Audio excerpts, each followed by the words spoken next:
กราบทักทายสบายดีเด้อพ่อแม่พี่น้องมาพอกันคือเก่าพี่น้องเนาะ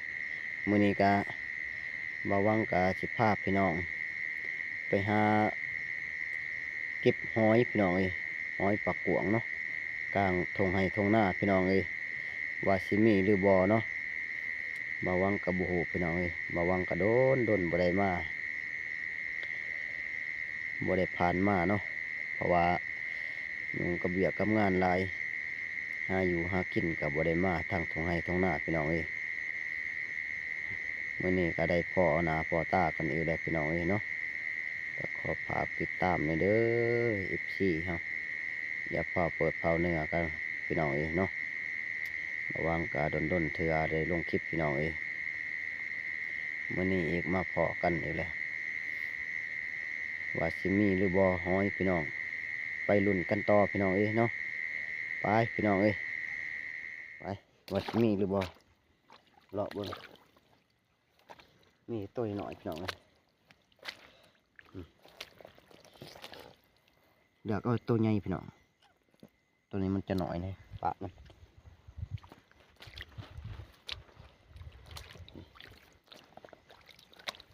มีหลายอยู่พี่น้องเพราะว่ากลางวินบ่าวังกับบุคอยได้ไปถ่ายพี่ให้น้องครับแต่ว่าได้มากลางคืนพี่น้องนี่คือหอยปลากวางพี่น้องเพราะว่าเขาเจ้าเป็นเป็งหนามเขาหน้าเพิ่นก็เลยหอยเขาปักเลยมันออกเนาะเพราะว่าดินมันอ่อนเลย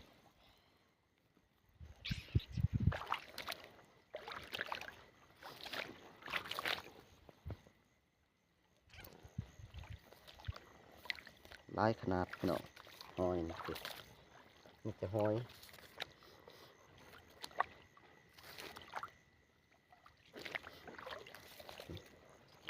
จะได้ซีก็คือเด้มาวางกับเชี่ยวพี่น้อง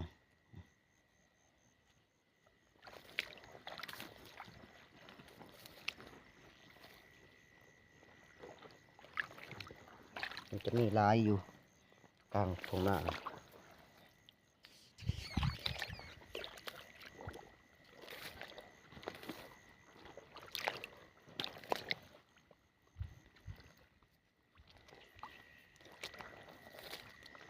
มากัน2 คนคือเก่าพี่น้องทีมงานเป็นหายังกบยังเขียดอยู่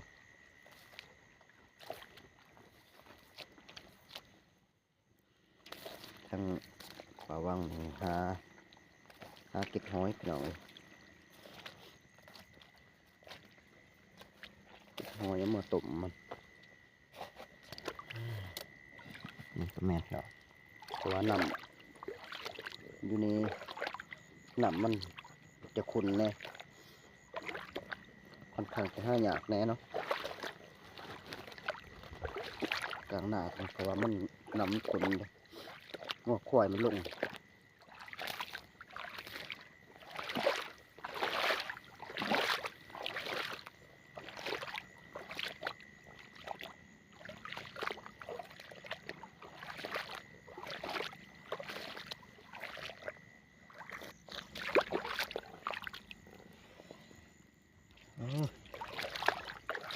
มืดพี่น้องมืดแต่หอยเนาะขนาดเลยลายตัวหน่อยพี่น้องมาวังกับห้าเหลือกเอาเพราะว่าตัวหน่อยมันหยาบเลยมันขึ้นบ่แสบพี่น้องนี่โตเอาตัวใหญ่เอามาก่อยมันเล็ดบ่อยากเลยพี่น้องนำไม่ว่าหอยมันจะออกดีเพราะว่าเขาจะเป็นเป่งมาใหม่แปลว่าหอยนี่หอยมันเขาปักอยู่แล้วเนาะเพราะว่ามันอยู่กลางไห้กลางหน้าอยู่แล้วมันเขาหมดดินเวลา เวลาเข้าเจ้าเพิ่นเป้งนำเขาเลยดินมันอ่อนมันจะออกเนาะมีแต่หน่วยหน่อยครับหลายลี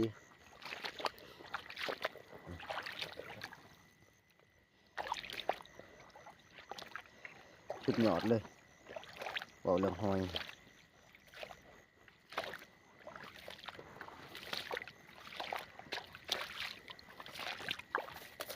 ระวังกะสิห้ากับบลายดอกเนาะหาเก็บเอาพอดีงามกินพี่น้อง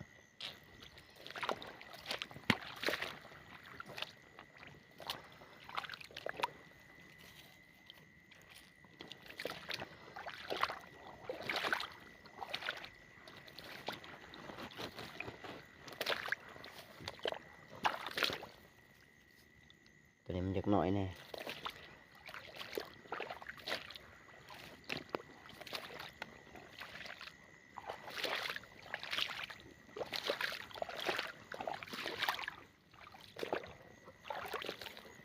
อยู่ในช่องหน่วยเลย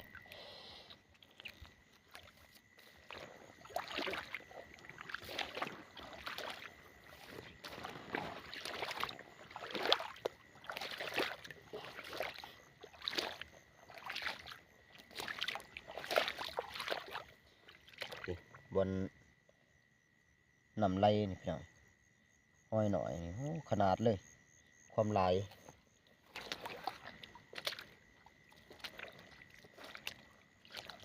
มีแต่ห้อยหน่อยเนาะบ่ให้เว้าหลายกว่าหมู่พี่น้องมีแต่ห้อยเลยตัวเชียมดำดำนี่แม่นห้อยเบิดมาวางกะหาแต่รุ่นใหญ่ๆใหญ่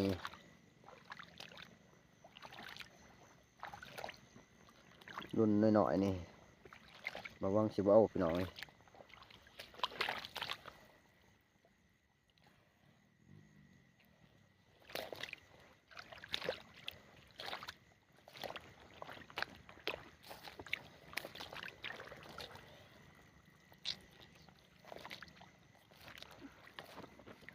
เพราะว่าช่วงฤดูแล้งหากินกะประเภทอยู่กลางไห่กลางหน้าเนาะตำหวยตำห้องเฮากับพ่อได้กินอยู่ถ้าว่ายามพ้นนี่กะหาปูหาป่านี่กะค่อนข้างจะยากแน่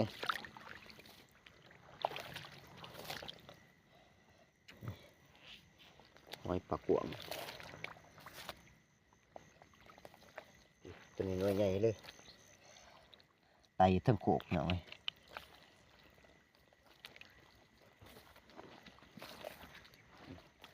เดี๋ยวนี้ช่องหน่วยเลย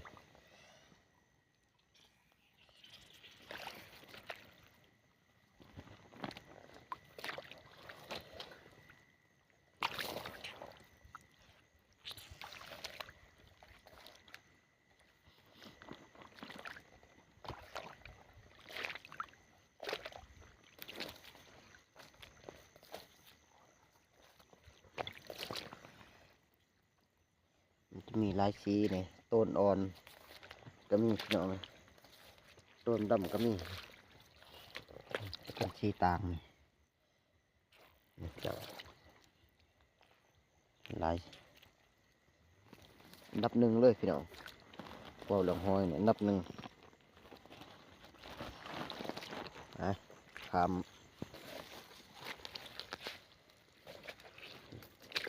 นำบุกปะ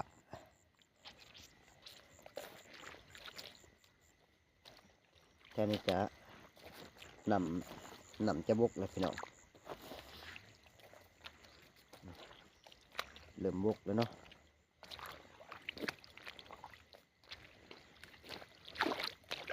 คิดจะนวลหน่อยเลย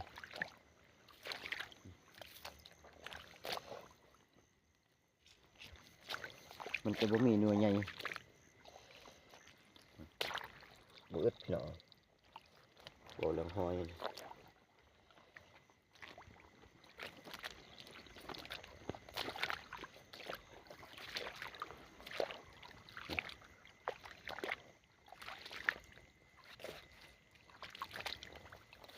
ล่าอยู่มีแต่หอยส่วนลายแต่หอยหน่อยหอยใหญ่นี่ค่อนข้างจะหายากแน่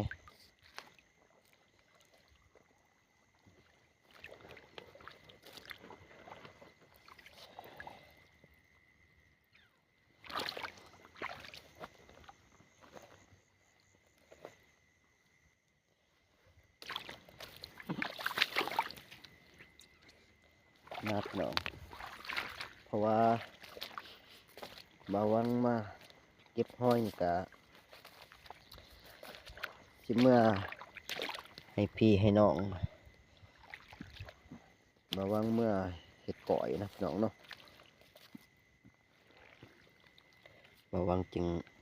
หาเลาะเก็บทางตรงหน้าเขาจะเอาเพิ่น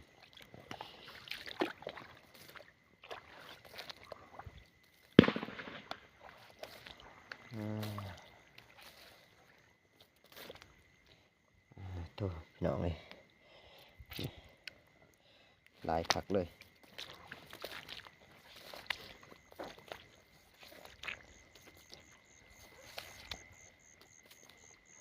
เขาเจ้าเพิ่นไล่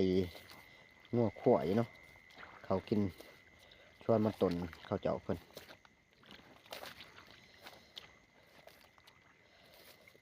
จูดอันบางผุวะบางอย่างนะบาว่างกับบุหูคือกัน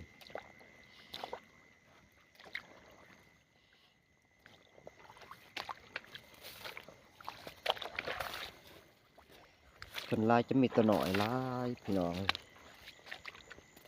บาว่างกับจักสิได้ลายชันใดเนาะเก็บหอยนี่ก็ได้เพราะว่าค่อนข้างมันจะหายากแน่ตัวใหญ่ก็ได้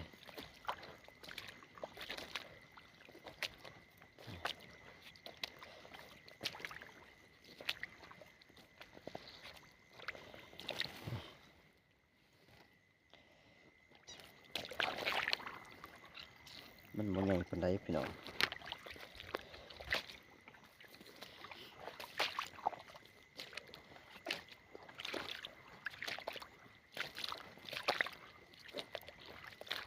กลางหน้านี่ก็ลมแห้งเลยย่างก็ยากอยู่ทำไปให้ไหมพี่น้องให้นั้นมีแต่ตัวหน่อยนี่ก็คือกันอยู่มีแต่หน่วยหน่อยๆเลยหาหน่วยใหญ่ก็ทั้งยาก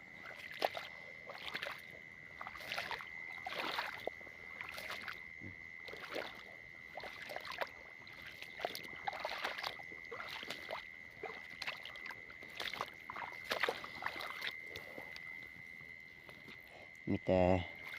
หน่วยชำไรคนหนึ่งก็มาว่างกันจะเอาเลย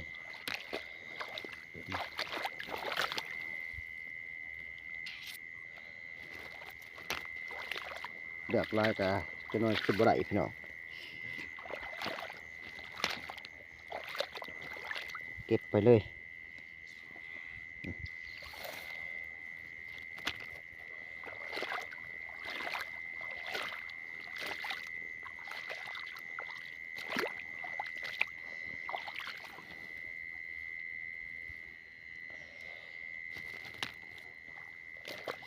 อากาศก็เย็นเย็น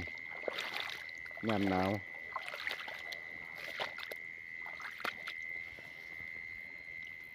ถ้าว่าห้ามบ่ไปก็บ่มีหยังกินยามแรงมากก็ได้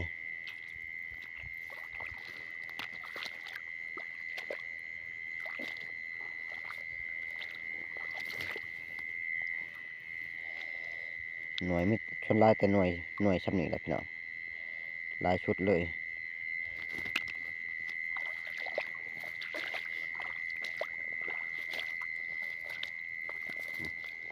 ถ้าว่าหน่วยซ้ำนี่เขาก็พอเอาแน่เพราะมันใหญ่แน่เด้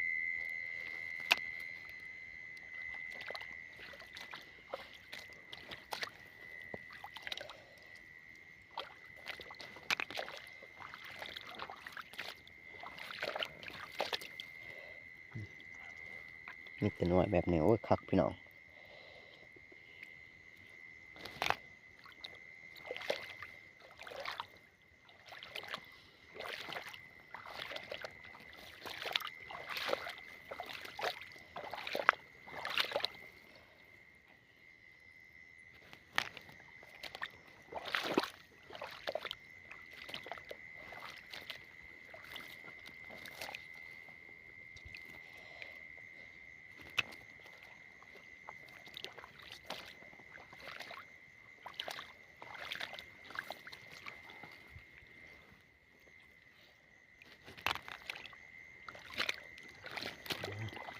ถามสิให้มาอีกให้ตัวนี้คือว่ามีแน่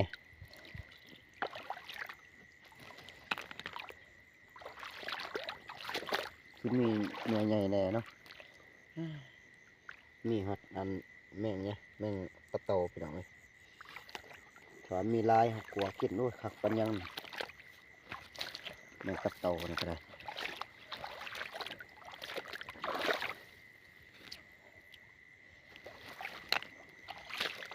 แม่งตะโตแม่งระงับเนาะเขาเจ้าคนมักมาสอนอยู่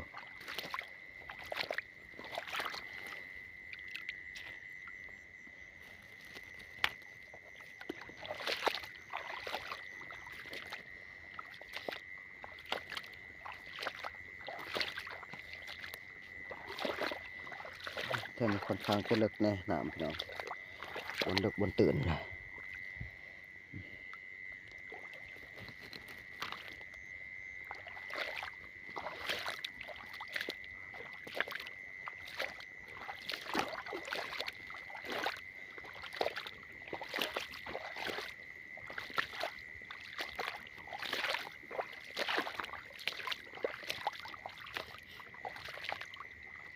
มาใช่นี่บกคอ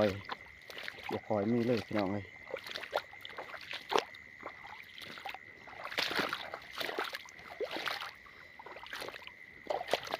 บกคอยมีปันได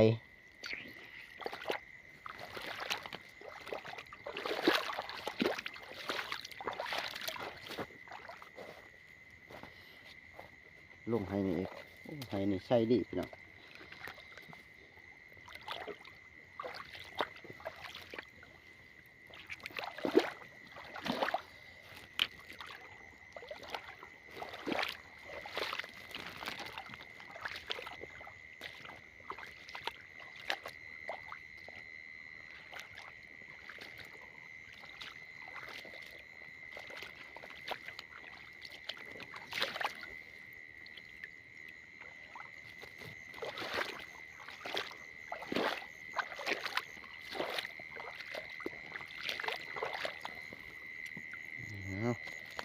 เก็บไป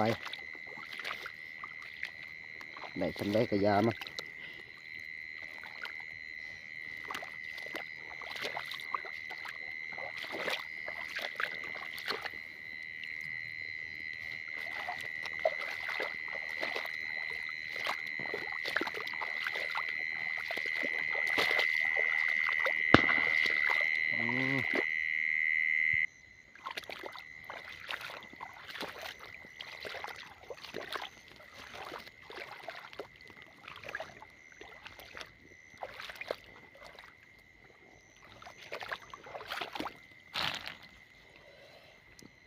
ชนหน่อยตัวใหญ่มันหายากอยู่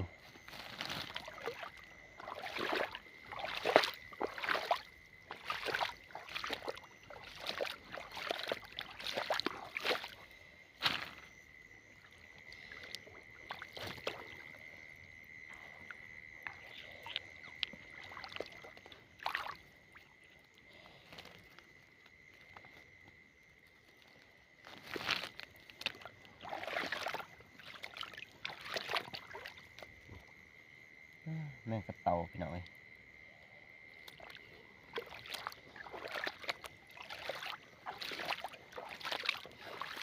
ข้าวเจ้าเพิ่นก็มากินอยู่เด้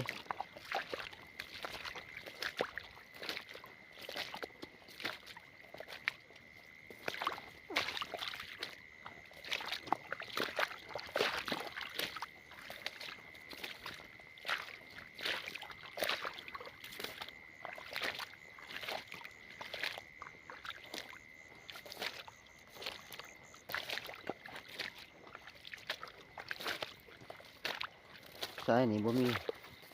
มีแต่รุ่นน้อยๆพี่น้องเอ้ย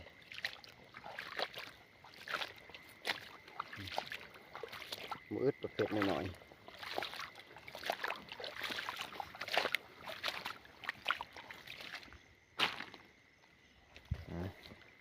เห็นอีกคือแดดจักหน่อยกะเก็บเอา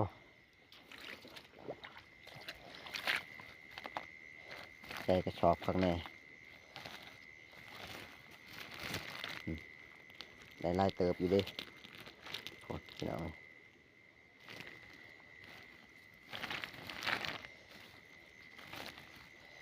เก็บข้าวเดียวเองเนาะก็ลายเติบอยู่พี่น้องมีแต่หน่วยชื่อคือเลยระวังเอาออกนะไปลุยต่อทำงานระวังกับโพดเห็นแสงไฟจืบอยู่พุ่นพี่น้อง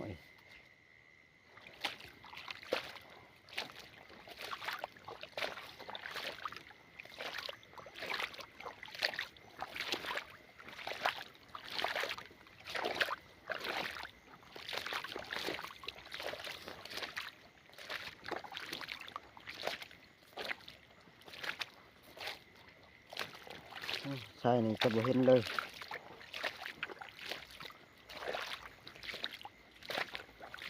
มีกะนำหน่วยช่องหน่วย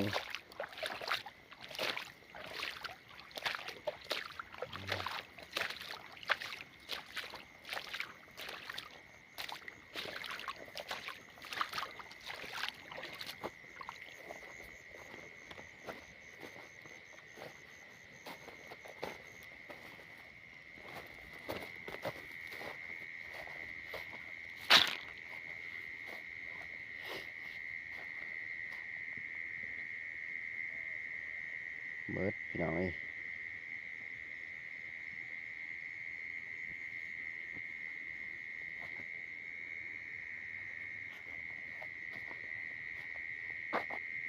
งานหักมาสะลายพี่น้อง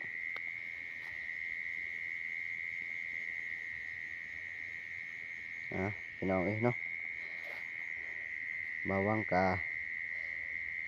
สิได้กลับพี่น้องบัดนี้